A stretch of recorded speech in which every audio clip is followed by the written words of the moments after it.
नमस्कार, आपका स्वागत है। आज हम पितृपक्ष की महान कथा सुनाने जा रहे हैं।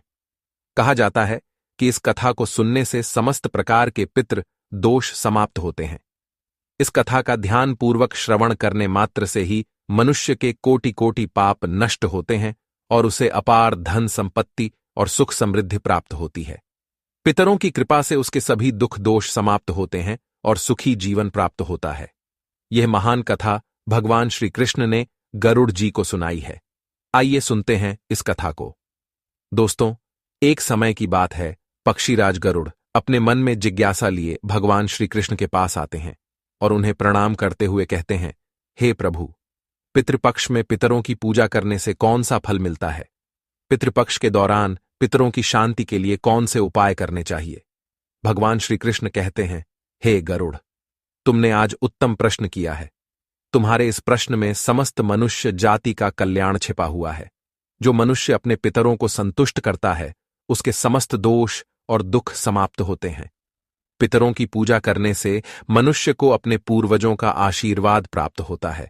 इस विषय में एक अप्सरा और ऋषि की प्राचीन कथा कही जाती है, जो मैं आज तुम्हें सुनाता हूं।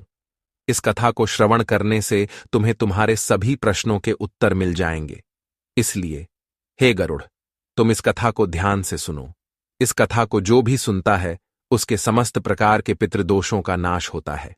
जो भी इस कथा को सुनता है और सुनाता है, उसके ऊपर पितरों की कृपा सदैव बनी रहती है। गरुड़ जी कहते हैं, हे प्रभु, आपके मुख से इस कथा को सुनने के लिए मैं उत्सुक हूं। कृपया आप मुझे वह कथा सुनाइए। मैं इस कथा का प्रचार अवश्य करूंगा। फिर भगवान श्री कृष्ण गरुड़ जी को पितृपक्ष की कथा सुनाने लगते हैं। इसलिए दोस्तों, आप भी इस कथा को ध्यानपूर्वक पूरा जरूर सुनें। इस कथा के श्रवण मात्र से मनुष्य के सभी पाप और दोष नष्ट होते हैं। उसे पितृदोष से मुक्ति मिलती है, सभी कर्ज उतर जाते हैं, धन धान्य संपत्ति की प्राप्ति होती है तथा सुंदर गुणवान पत्नी की प्राप्ति निश्चित होती है। संतानहीन को संतान प्रदान करने वाली यह कथा अत्यंत महान है। पितृपक्ष के दौरान इस कथा का श्रवण प्रत्येक मनुष्य को करना चाहिए। इसका श्रवण करने से पितरदेव प्रसन्न होते हैं और वरदान देते हैं। श्री कृष्ण कहते हैं, हे गरुड़, प्राचीन काल की बात है। रुचि नामक एक राजा थे, जो संसार के माया मोह को छोड़कर निर्भय होकर ब्रह्मचर्य का पालन करते हुए निरहंकार भाव से पृथ्वी पर विचरण करने लगे। उन्होंने संसार की सभी खुशियों और भोगों का त्याग कर दिया था। उन्होंने घर में रहना भी छोड़ दिया था। वे एक बार ही भोजन करते थे और वन में भटकते रहते थे। उन्हें ऐसा वैराग्य धारण किया हुआ देखकर उनके समस्त पितृगण अत्यंत दुखी हो गए। अपने वंशज को इस प्रकार से वंश को नष्ट करता हुआ देखकर उन्हें भय लगने लगा। उन्होंने सोचा कि वे स्वयं चलकर अपने वंशज से मिलेंगे और उसे वैराग्य का त्याग करने के लिए कहेंगे। फिर एक दिन जब ऋषि रुचि ध्यान मग्न होकर तपस्या कर रहे थे, उसी समय उनके समस्त पितृगण उस स्थान पर प्रकट हुए। जब ऋषि रुचि ने अपनी आंखें खोलीं तो उन्होंने 4 दिव्य आत्माओं को अपने सामने खड़ा देखा।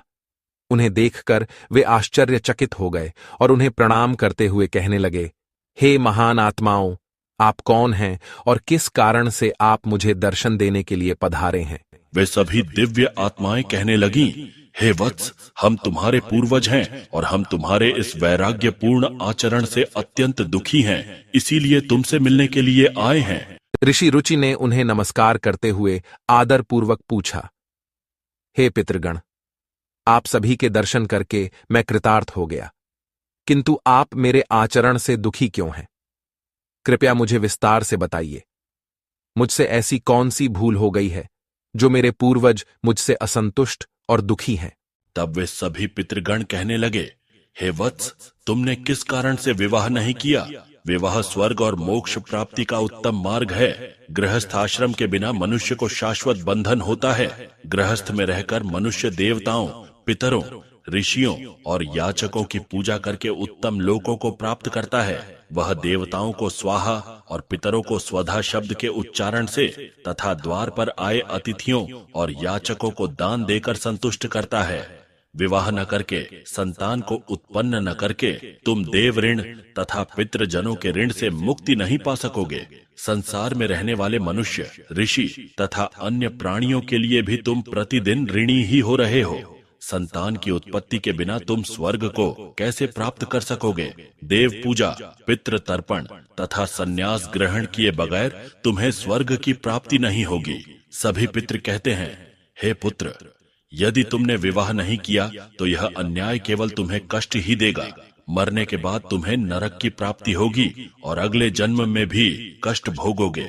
फिर ऋषि रुचि ने अपने पितरों से कहा, हे पितरों, जीवन में विवाह करना अत्यंत दुखदायक है। इससे पाप का संग्रह होता है और अंतकाल में यह अधोगति प्रदान करता है। इसी विचार से मैंने स्त्री के साथ विवाह नहीं किया है। स्त्री संग परिग्रह करने से मुक्ति नहीं मिलती।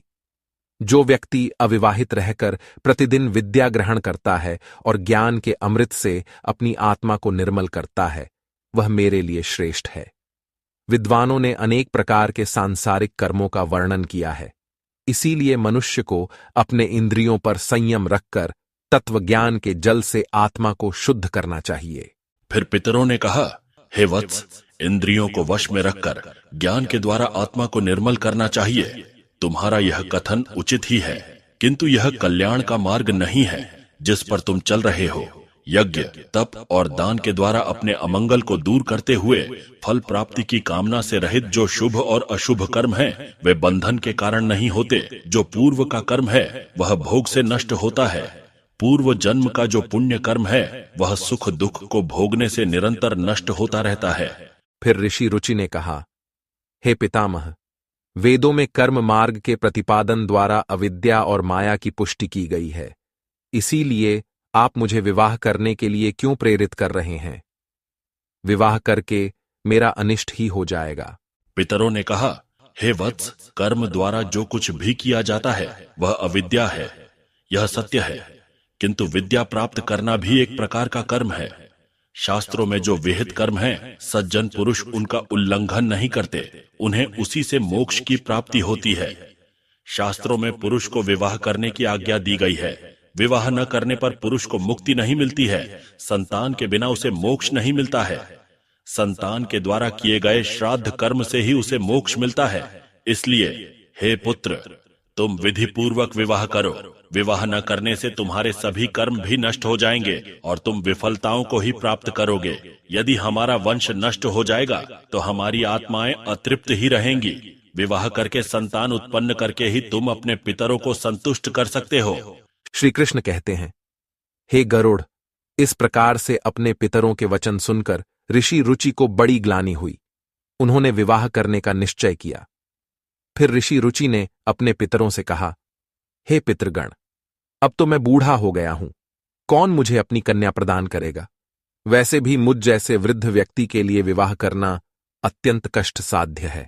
फिर पितरों ने कहा, हे वत्स, यदि तुम हमारे वचनों का पालन नहीं करोगे तो निश्चित ही हम सभी पितरों का पतन हो जाएगा और तुम्हारी अधोगति हो जाएगी। इतना कहकर सभी पितृगण अदृश्य हो गए। श्री कृष्ण कहते हैं, हे गरुड़, पितरों के द्वारा ऐसे वाक्य सुनकर ऋषि रुचि मन ही मन अत्यधिक व्याकुल हो उठे। अपने पितरों की मुक्ति के लिए विवाह करने का विचार करते हुए वे कन्या की खोज में पृथ्वीलोक पर विचरण करने लगे, किंतु उन्हें कहीं भी कन्या की प्राप्ति नहीं हो सकी।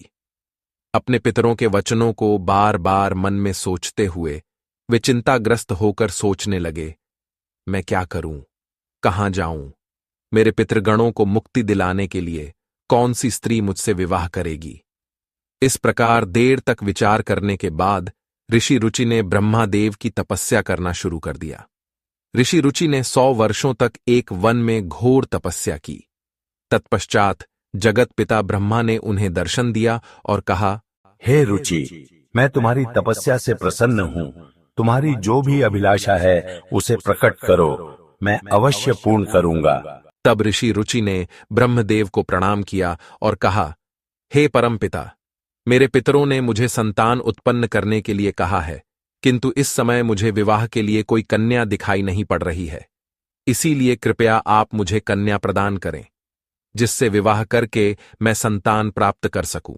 इस पर ब्रह्मदेव ने कहा, हे विप्र, तुम संसार के प्रजापति हो जाओगे। तुम्हारे द्वारा प्रजा की सृष्टि होगी। तुम्हारे पितरों ने उचित ही कहा है कि तुम्हें स्त्री से विवाह करना चाहिए। इस अभिलाषा को मन में रखते हुए तुम्हें पितरों की पूजा करनी चाहिए। वे प्रसन्न होकर तुम्हारी इस कामना को पूर्ण करेंगे और तुम्हें उत्तम स्त्री की प्राप्ति होगी। इस प्रकार कहकर ब्रह्मादेव अंतर्ध्यान हो गए। ब्रह्मा जी के वचन सुनकर ऋषि रुचि ने पुनः अपने पितरों को प्रसन्न करने का निश्चय किया। फिर ऋषि रुचि नदी के तट पर पहुंचे और एकांत में उन्होंने अपने पितरों का तर्पण करके उन्हें संतृप्त किया। तत्पश्चात एकाग्र चित्त होकर वे भक्तिपूर्वक अपने पितरों की स्तुति करने लगे। श्री कृष्ण कहते हैं, हे गरुड़, ऋषि रुचि ने अपने पितरों के लिए जो स्तुति की उसे प्रत्येक मनुष्य को ध्यान से सुनना चाहिए। यह स्तुति सब दुख और दोषों को नष्ट करने वाली है। जो केवल एक बार इस स्तुति को सुनता है उसके अनेक पाप नष्ट होते हैं और उसे पितरों का आशीर्वाद प्राप्त होता है। इसलिए तुम इस स्तुति को ध्यान से सुनो, तभी यह कथा सुनने का फल तुम्हें प्राप्त होगा। महात्मा रुचि इस प्रकार स्तुति करने लगे। जो अधिदेवता के रूप में विद्यमान रहते हैं और जो श्राद्ध के अवसर पर देवताओं से स्वधा द्वारा तृप्त किए जाते हैं, उन सभी पितृगणों को मैं नमस्कार करता हूं। स्वर्ग में अवस्थित महर्षिगण भुक्ति मुक्ति की कामना से मानसिक श्राद्ध द्वारा जिन्हें भक्तिपूर्वक तृप्त करते हैं, उन सभी पितरों को मैं प्रणाम करता हूं। अग्निश्वात, बर्हिषिद, आज्ञप और सोमप नामक पितृगण हैं। वे सभी इस श्राद्ध में मेरे द्वारा संतृप्त होकर तृप्ति को प्राप्त करें। अग्निश्वात पितृ मेरी पूर्व दिशा की रक्षा करें। बर्हिषद नामक पितृगण सर्वदा मेरी दक्षिण दिशा की रक्षा करें। आज्ञप पितृजन पश्चिम दिशा की तथा सोमप पितृगण उत्तर दिशा की रक्षा करें। ये समस्त पितृजन राक्षस, भूत, पिशाच और असुर गणों के कारण उत्पन्न दोषों से नित्य सब प्रकार से हमारी रक्षा करें। विश्व, विश्वभुक, आराध्य, धर्म, धान्य, शुभानन, भूतिद, भूतिकृत और भूति नामक जो पितरों के 9 गण हैं, तथा कल्याण और कल्यद, कल्यकर्ता, कल्यत्राश्रय, कल्यता हेतु और अनघ नामक जो पितरों के 6 गण कहे गए हैं, और वर, वरेण्य, वरद, तुष्टिद, पुष्टिद, विश्वपात और धाता नाम से विख्यात ये 7 गण तथा पितृगणों के पाप विनाशक जो महान, महात्मा, महित, महिमावान और महाबल नाम से प्रसिद्ध ये 5 गण हैं, उन गणों के ही साथ सुखद, धनद, धर्मद और भूतिद नामक पितरों का एक अन्य गण चतुष्टय कहा गया है। इस प्रकार कुल मिलाकर उन पितरों के 31 गण हो जाते हैं, जिनसे यह संपूर्ण जगत परिव्याप्त है। ये सभी पितृजन इस श्राद्ध में मेरे द्वारा प्रदत्त कव्याधि से संतुष्ट हों। इस प्रकार ऋषि रुचि द्वारा स्तुति करने पर पितर अत्यंत प्रसन्न हो गए और उसी समय एक दिव्य तेज उत्पन्न हुआ जो आकाशमंडल में चारों ओर व्याप्त हुआ। संपूर्ण विश्व को अपने तेज से आच्छादित करने वाली उस रोशनी को देखकर ऋषि रुचि अपने घुटने पर बैठकर फिर से पितरों की स्तुति करने लगे।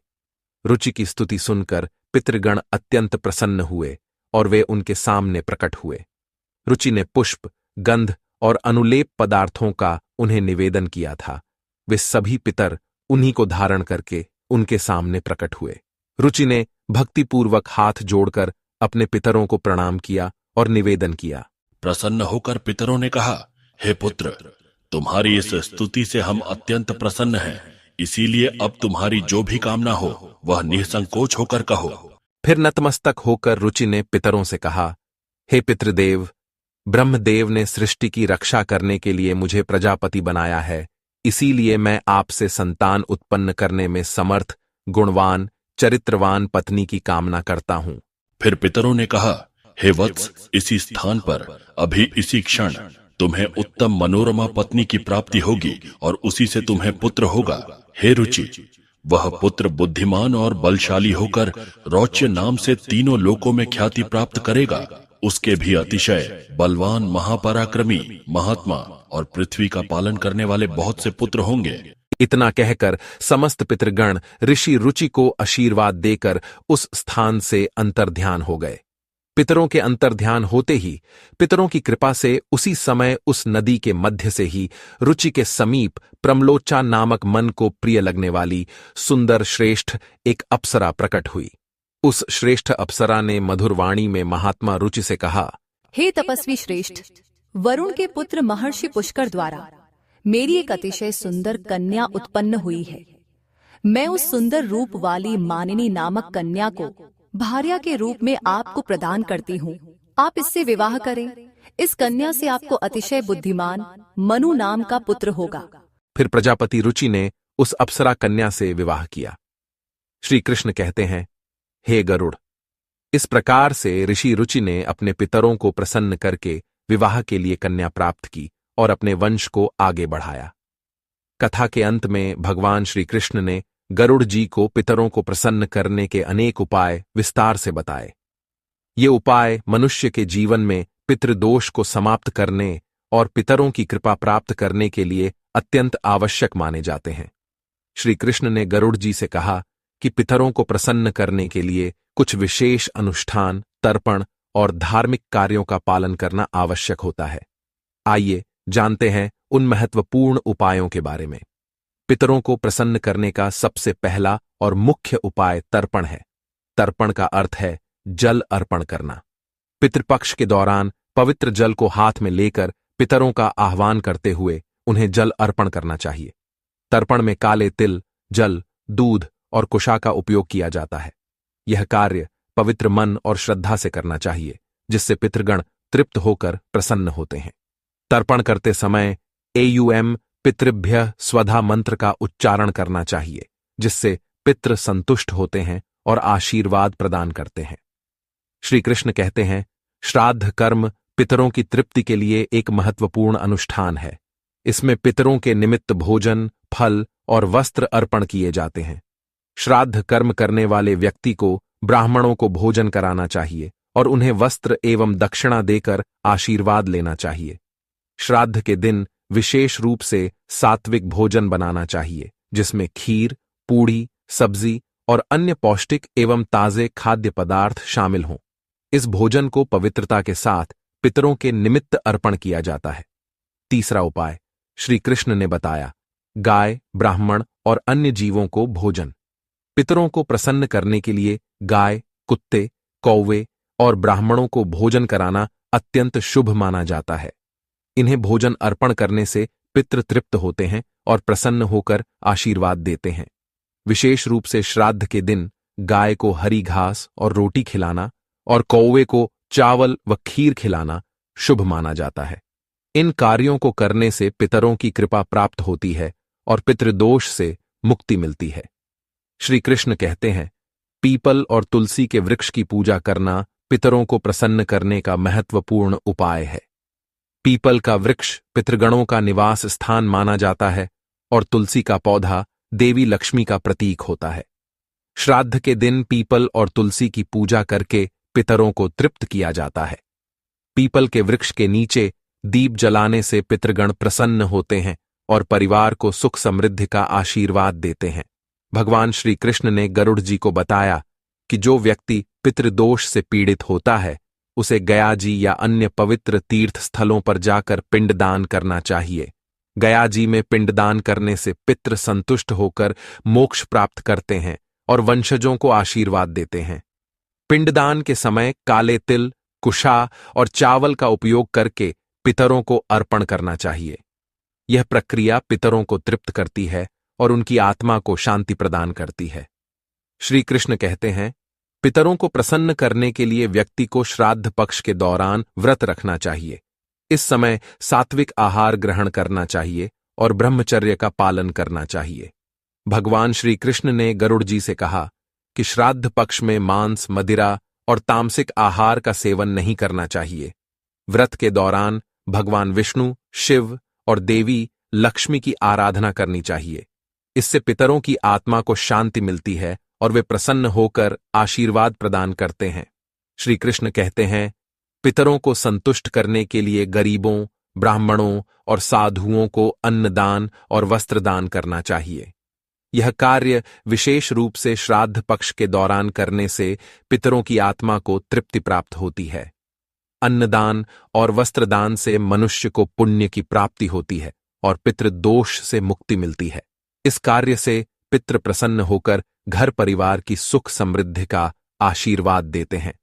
भगवान श्री कृष्ण ने बताया कि पवित्र नदियों, विशेषकर गंगा में स्नान करके पितरों के निमित्त जल अर्पण करना अत्यंत शुभ माना गया है। गंगा जल पितरों की तृप्ति के लिए सर्वोत्तम होता है, जिससे पितृदोष समाप्त होते हैं। गंगा में स्नान करने से व्यक्ति के पाप धुल जाते हैं और पितरों की आत्मा को शांति मिलती है। इस कार्य से पितृ प्रसन्न होकर आशीर्वाद प्रदान करते हैं। श्री कृष्ण कहते हैं, पितरों को प्रसन्न करने के लिए सत्संग में शामिल होना और पवित्र ग्रंथों जैसे भगवद गीता का पाठ करना अत्यंत लाभकारी माना जाता है। पितरों की शांति के लिए गीता के 11वें अध्याय का पाठ विशेष रूप से लाभकारी होता है। भगवद गीता के पाठ से पितरों की आत्मा को शांति मिलती है और उनके वंशजों पर उनकी कृपा बनी रहती है। भगवान श्री कृष्ण ने गरुड़ जी को यह भी बताया कि जो व्यक्ति इन उपायों को श्रद्धा और विश्वास के साथ करता है, उसे जीवन में सभी प्रकार के सुख और समृद्धि प्राप्त होते हैं। पितरों की कृपा से उसके समस्त दोष समाप्त होते हैं और परिवार में शांति बनी रहती है। इन उपायों को नियमित रूप से करने से पितृदोष से मुक्ति मिलती है और पितृ प्रसन्न होकर वंशजों को आशीर्वाद देते हैं। श्री कृष्ण ने गरुड़ जी से कहा, हे गरुड़, जो भी व्यक्ति इन उपायों का पालन करता है, उसे पितृदोष का कभी सामना नहीं करना पड़ता और उसके पितृ सदैव प्रसन्न रहते हैं। इस प्रकार भगवान श्री कृष्ण ने पितरों को प्रसन्न करने के विभिन्न उपाय विस्तार से बताए, जिन्हें हर व्यक्ति को पितृपक्ष में करना चाहिए। तो दोस्तों, इस प्रकार से गरुड़ पुराण में पितृपक्ष की कथा का वर्णन किया गया है। उम्मीद है आपको यह कथा पसंद आई होगी, तो कमेंट में जरूर बताएं। ये वीडियो अच्छा लगा तो लाइक करें और परिवार के साथ शेयर करें। साथ ही चैनल को सब्सक्राइब करें ताकि आपको ऐसी ही आध्यात्मिक जानकारी प्राप्त हो। आप सभी का धन्यवाद।